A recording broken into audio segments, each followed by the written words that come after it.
స్వచ్ఛతా కా అభియాన్ కార్యక్రమంలో భాగంగా సైదాబాద్ డివిజన్ పరిధిలోని కుర్మా బస్తీ శ్రీ శివాంజనేయ స్వామి ఆలయ ప్రాంగణంలో పరిశుభ్రత కార్యక్రమాన్ని నిర్వహించారు. ఆలయ శుద్ధితో పాటు ఆలయ ప్రాంగణంలో చెత్త చెదారం వంటి వ్యర్థాలను తొలగించి పరిసరాలను శుభ్రంగా చేశారు.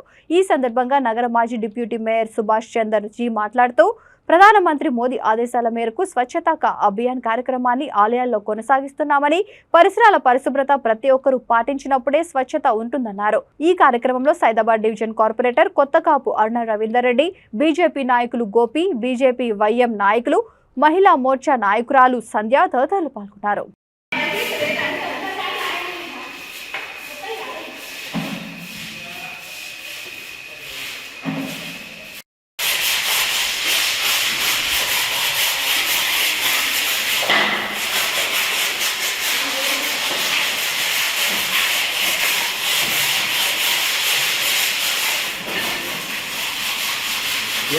इसको भी लगाया है।